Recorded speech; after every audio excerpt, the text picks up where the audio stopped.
Welcome to my classroom. Today we're talking about the Trojan War. Now, many battles have been won on the battlefield. The strength of arms, the strength of weaponry often decides this. But the Trojan War was thousands of years ago, and it was between the Greeks and the Trojans.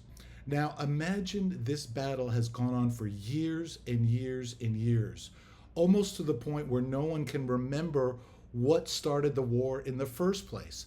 And while there's infighting going along between the heroes, the kings, Achilles, the great hero, Odysseus, the smartest man of all, and a great warrior on top of it, comes up with a plan to get the Greeks inside the Trojan walls and finally put an end to this. So, under the darkness of night, Odysseus and his team of soldiers and spearmen, they start building a horse made out of wood, and it's gigantic. Imagine it's the size of the Lincoln Memorial.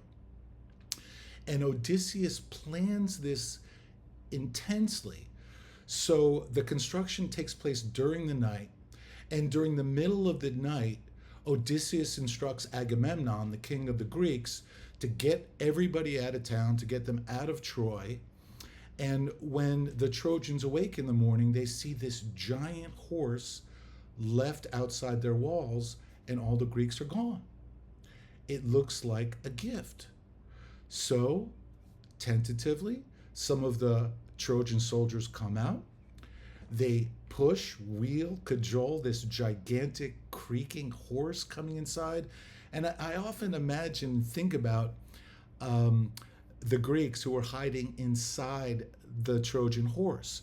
Are they making noise? How are they keeping from eating? How do they go to the bathroom? Or stay silent? So the plan is, when the Trojans bring the horse into the walls, the Greeks wait for full night to come on when they know the Trojans will be sleeping.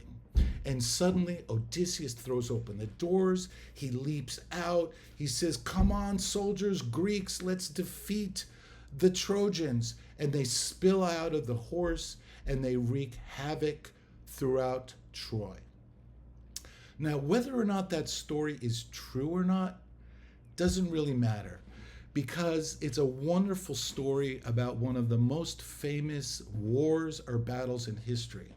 And what I like particularly about that story is it's one with wits rather than the strength of arms. And I don't think there's enough stories from our historical record that teach that lesson, that sometimes strategy, intellect can overcome an entire army and even win a war that is a decade in the making. And that's the Trojan War.